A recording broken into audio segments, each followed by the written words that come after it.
Bonjour à toutes et à tous, j'espère que vous allez bien ma team. Aujourd'hui pour cette nouvelle vidéo, on se retrouve pour parler cyclisme, sport, Milan-San Remo 2020. Le dernier tenant du titre, c'est tout simplement le français Julian Alaphilippe qui avait été le meilleur coureur mondial dans l'année 2019. Est-ce qu'il va pouvoir garder son titre aujourd'hui dans Milan-San Remo? Eh bien on va le savoir dans peu de temps et on fera notamment une vidéo résumée pour tout simplement vous résumer tout le déroulé de l'étape. Donc n'hésitez pas à vous abonner à ma chaîne YouTube pour cela.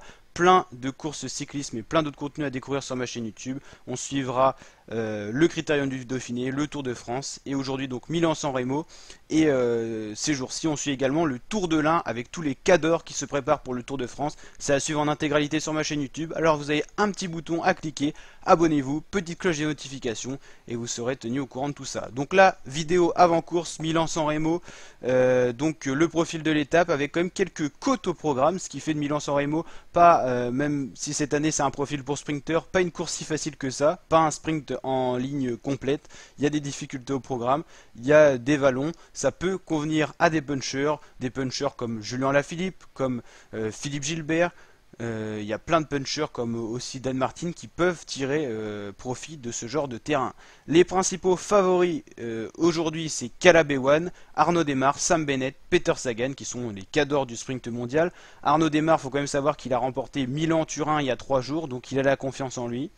On retrouve aussi Wout van Aert, puncher sprinter, mais avec une très grosse pointe de vitesse. Moi j'en fais un de mes favoris pour cette étape parce qu'il a montré qu'il avait beaucoup de puissance sur Milan-Turin aussi. C'était le plus rapide mais le moins bien placé parce que ses équipiers n'étaient pas là. Julien Alaphilippe, forcément on en fait un favori. Milan-San Remo, il connaît, il a gagné l'année dernière.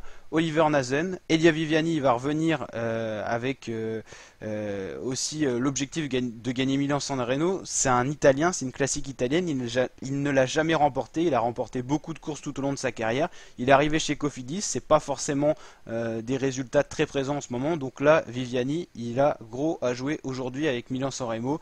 Il est sur la fin de sa carrière, il en fera plus beaucoup et cette année c'est un profil pour lui.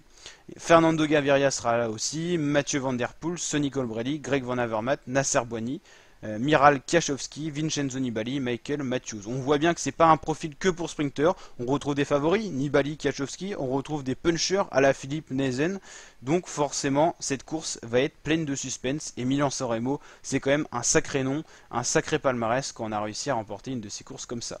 La dernière fois qu'on avait eu un sprint massif sur Milan-San Remo, c'était déjà en 2016. Donc ça fait déjà il y a 4 ans. Donc c'est pas un Milan-San Remo où on a du sprint chaque année. Donc c'est vrai que les années comme ça où les sprinters peuvent s'imposer, il faut en profiter parce que c'est quand même une sacrée classique à mettre dans un palmarès tout simplement. Donc la team, voilà pour cette vidéo présentation. J'espère avoir tout dit, en tout cas l'essentiel. N'hésitez pas à liker la vidéo si elle vous a plu, la team, à vous abonner à ma chaîne YouTube pour d'autres vidéos de ce genre. Et petit aparté, parce qu'on a l'actualité cycliste, par rapport à la chute très tragique que Fabio Jacobsen avait eu, on a fait une vidéo spéciale là-dessus. Il va beaucoup mieux, mais Dylan Groenewegen, qui était responsable de la chute, est suspendu par son équipe Jumbo-Visma. C'est une actualité qui vient de tomber. Donc voilà, et il risque peut-être même d'être suspendu à vie de cyclisme en cas de sanctions les plus graves. Et en tout cas, il aura une sacrée amende pour cette chute provoquée volontairement. Donc voilà, petite parenthèse, et je vous dis donc à très bientôt pour de nouvelles vidéos cyclisme, sport, mais pas que. Allez, ciao!